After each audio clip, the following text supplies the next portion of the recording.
Alors moi, je sais pas par où commencer, mais simplement je vais dire que ce confinement, eh bien en fait, me renvoie à ma vie, à ma vraie vie, et je ressens le fait d'être dans le vrai. Et ça, c'est fort. Donc c'est bien de se poser. Et je sais pas trop par quoi je vais démarrer parce que je viens de vivre 10 années très compliquées et je voudrais essayer de vous l'expliquer en 2 minutes. Mon mari m'a quittée il y a 10 ans. Nous avons eu 2 filles qui sont maintenant grandes et elles-mêmes mamans, donc pas de problème de fertilité dans notre couple. Il est parti, comment dire, il m'a dit que ce n'était pas contre moi, il m'aimait toujours. Enfin, il s'est mis avec une jeune demoiselle et 30 mois après, il est décédé d'une crise cardiaque massive. Et ce jour-là, nous avons appris que sa compagne était donc enceinte de 4 mois et demi. Il est décédé le jour où il devait avoir l'obligation d'un avocat. Donc j'étais toujours pas divorcée. Et il avait dit à ma fille, qui avait l'âge de sa compagne, elle lui avait dit, tu sais, tu es avec une jeune dame qui n'a pas d'enfant, elle va en vouloir un jour, l'horloge biologique, vous savez. Et donc il avait répondu, mais non, c'est hors de question, elle a même du mal à vivre elle-même, donc elle n'aura pas d'enfant. Puis de toute façon, sache que si un jour j'ai un enfant, tu le sauras le jour de mon décès. C'est ce qui s'est passé. Donc vous imaginez un petit peu qui a pu nous traverser l'esprit. Cet enfant est donc né 4 mois et demi ensuite. Vous voulez dire que ce que vous imaginez, oui, à juste titre sans doute d'ailleurs, c'est qu'elle lui a fait un enfant dans le dos en quelque sorte. Non, vous allez voir, elle lui a pas fait un enfant dans le dos, parce qu'en fait, ils ont fait une fécondation in vitro. Donc je ne peux pas dire qu'elle lui a fait un enfant dans le dos, puisqu'il s'est déplacé à l'hôpital. Par contre, ce que je peux vous dire, c'est que durant les 30 mois qui nous ont séparés, lui, il a fait une descente aux enfers. Je me permets de le dire parce que il m'est revenu comme un boomerang du fait que j'étais sa femme. Il a fallu que je recherche partout. Il était informaticien. Il a fallu que je recherche tous les mails, etc., etc. Et en fait, il n'avait plus du tout de clients alors que c'était quelqu'un qui gagnait très bien sa vie. Et en fait, il a fait cette fécondation in vitro donc en 2012. Décembre 2012, alors qu'il n'avait plus du tout de clients, alors qu'il n'avait plus de mutuelle, alors qu'il ne payait plus son assurance, ni ses crédits, ni rien du tout. Il était ce qu'on appelle au fond du trou, quoi. Hein. Et donc il était avec une femme qui certainement était perverse et qui la dévorait de l'intérieur. Bah écoutez, en tout cas, je ne veux pas juger. Ça fait 10 ans. Non, bien sûr, c'est moi qui vous le dis. Hein. Oui, sûrement.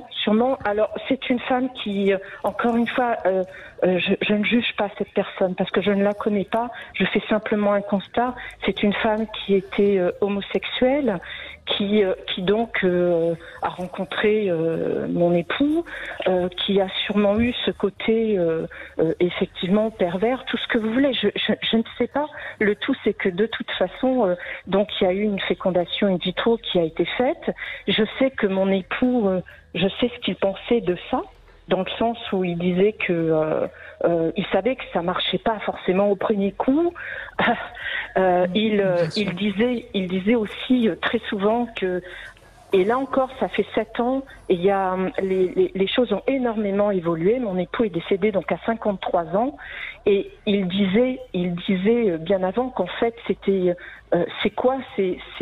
ces messieurs en âge d'être grand-père, et il était grand-père, qui font des enfants, ils vont en faire des orphelins. C'était son discours, vous voyez. Donc moi, j'ai remis complètement en cause. Pour moi, mon époux s'est senti acculé devant le fait de faire cette fécondation in vitro. Autrement, qu'est-ce qui allait se passer? Il était obligé de revenir chez sa mère puisqu'il n'avait plus rien, et elle allait sûrement partir. Vous voyez ce que je veux dire? Bien sûr, bien sûr. Donc à la suite de ça, l'enfant a été reconnu. on a été jugés, moi et mes filles, comme quoi on aurait dû se taire. Et là, je voulais vous dire, Brigitte, que je suis tellement heureuse aujourd'hui et émue d'avoir ce droit à la parole. Vous ne pouvez pas vous imaginer à quel point. Parce que ça a été horrible. Cet enfant a donc été reconnu, alors que moi je pense qu'il y a eu abus, il y a eu des fausses déclarations où ils ont dit qu'ils vivaient ensemble, alors que c'était faux. Et le temps a passé, et au bout de 5 ans, comme je suis quelqu'un qui essaye de comprendre vraiment, je voulais savoir si mon mari m'avait menti pour faire cette fécondation in vitro, puisque nous étions encore mariés. Et en fait, j'ai eu le culot d'appeler le CHU où ça s'est fait. On m'a répondu, madame, ça ne vous regarde pas. Donc ce sont mes filles qui sont intervenues pour savoir. Et en fait, donc je pense qu'il y a beaucoup de personnes, d'auditeurs qui vont dire waouh. Eh bien, il faut savoir qu'il y a une loi depuis août 2011 qui existe, une loi de la bioéthique. Donc, faite, pensée par des grands messieurs, des grandes dames, sûrement, qui autorisent n'importe quel couple stérile de venir dans n'importe quel hôpital en capacité de faire une FIV. Voilà. Et moi, je trouve ça incroyable. Donc, j'ai appris ce jour-là que mon mari ne m'avait pas menti, qu'il n'avait pas fait de faux, mais j'ai surtout appris que j'étais pas la seule femme mariée à qui on ferait un petit dans le dos. Et ça me révolte. Donc mon témoignage d'aujourd'hui, il est lié aussi à ça. Il y a un réel problème de société, de loi. C'est inadmissible. Quand mon mari est décédé, le notaire m'a dit « Ne vous inquiétez pas, madame, le mariage sacralise la famille ». Aujourd'hui. Oui, sauf que cet enfant qui est donc également de votre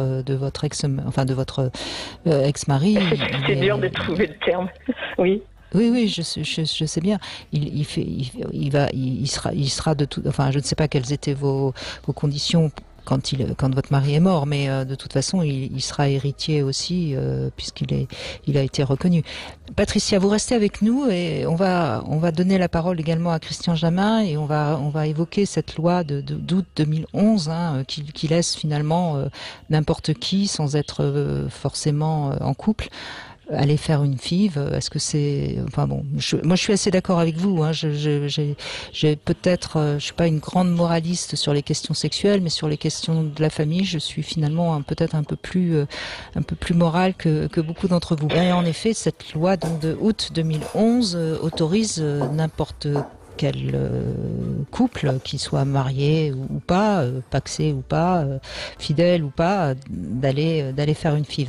Alors, c'est Christian Jamin, je vais vous demander forcément votre avis. Qu'est-ce que vous avez envie de dire suite à ce que nous raconte Patricia ?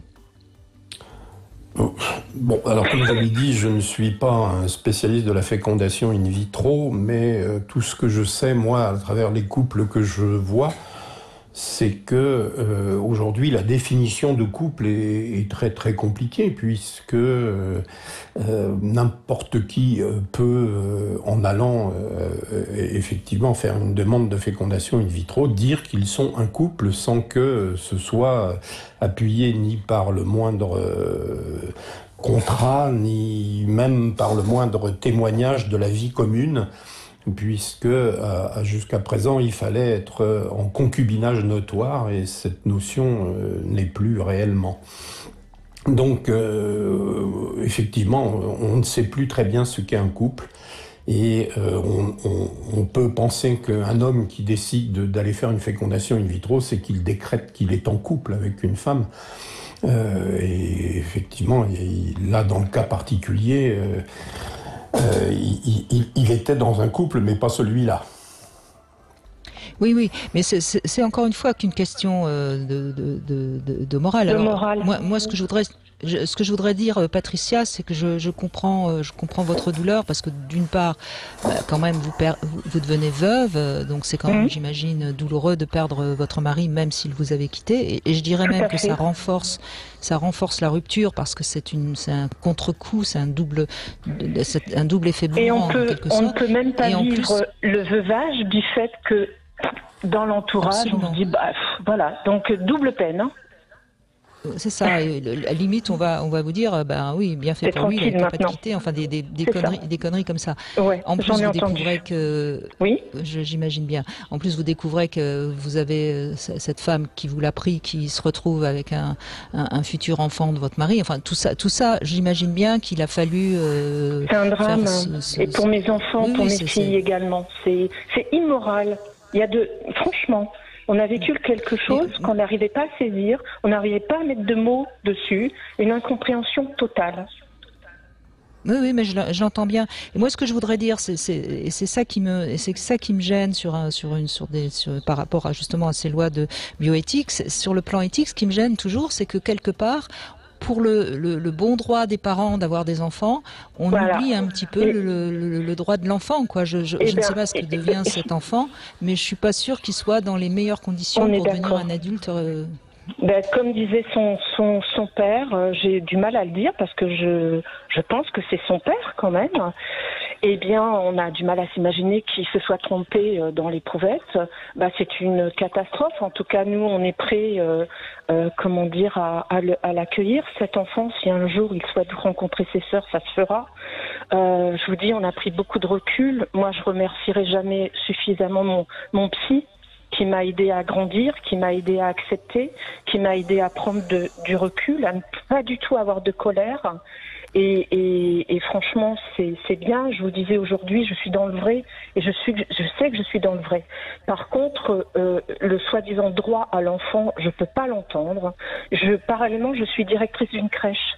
Donc c'est vous dire aussi à quel point l'enfant, je défends la cause des enfants et celui-ci, je ne souhaitais pas à ce qu'il arrive. C'est évident. Mais c'est fou cette histoire où en fait les femmes se sentent obligées d'avoir un enfant, alors que j'en connais beaucoup qui sont très contentes de ne pas en avoir. Et ça se respecte tout autant. Et je crois qu'il y a vraiment des choses à revoir au niveau de notre société par rapport à effectivement cette fertilité qui est importante, mais on entendait bien dans les témoignages précédents que ça peut être psychologique aussi. Et pourquoi on n'arrive pas à avoir un enfant avec telle personne? Et est-ce que il y a beaucoup de femmes qui ont, je suis dure de dire ça, mais qui acceptent le fait de ne pas avoir pu en avoir? En tout cas, moi, ce que je voudrais vraiment insister, c'est sur le fait que je ne trouve que ces fécondations in vitro ne sont pas du tout encadrées. Mon mari, il suffisait qu'il rencontre un psy le jour de la FIV pour qu'on dise « mais ce monsieur n'est pas en capacité ». Il est à côté de ses pompes complètement. Pourquoi il n'y a pas cette obligation de rencontrer un psy? Voilà, je voudrais que ce soit beaucoup plus encadré. Je sais qu'il y a la possibilité, mais en effet, c'est pas très encadré. Et pour recevoir souvent Ugren, qui a énormément travaillé sur les questions d'infertilité, je crois qu'il applaudirait dès demain votre témoignage. En même temps, des fois, je me dis que c'est peut-être une histoire de gros sous. Excusez-moi, mais peut-être que ça rapporte beaucoup d'argent à l'hôpital. Je suis peut-être crue de dire ça, mais en tout cas, je souhaiterais vraiment que ce soit beaucoup plus encadré psychologiquement à tout point de vue. Écoutez, je ne dirais pas que c'est une question de gros sous, c'est peut-être une question de vouloir. On continue quand même encore, et pas uniquement en France, dans beaucoup de pays du monde, on continue quand même encore à penser qu'il faut avoir beaucoup de naissances pour des questions économiques. Et peut-être que la crise qu'on est en train de traverser va nous faire prendre conscience aussi que c'est peut-être pas la peine non plus d'être de plus en plus nombreux sur la planète. Je ne sais pas. En tout cas, Patricia, votre témoignage m'a touchée. Je vous remercie beaucoup. Christian Jamin, vous voulez peut-être ajouter quelque chose? Non, je ne veux rien rajouter, si ce n'est que cet homme qui est allé demander à avoir une fécondation in vitro avec une femme, c'était son choix. Et c'est pas forcément la société qui est en cause, c'est sa décision à lui. Oui, mais enfin, c'est quand même la société qui fait les lois. Mais bon, C'est une vraie question qu'on ne résolvera pas de toute façon dans cette émission. C'est à nous, chacun, peut-être de savoir exactement ce qu'on veut et d'en parler. Moi, je suis dans l'histoire avec mes filles et 7 enfants. Et 7 enfants, je le compte. Hein. Nous sommes en fait tributaires de leur histoire à eux deux, à cette histoire de couple. Les retombées, elles sont sur mes filles, moi et ce petit garçon qui est né. Absolument. Mais merci en tout cas, Patricia, de votre témoignage. Merci. Merci à vous de m'avoir donné la permission de parler. Je vous en prie. Merci à vous.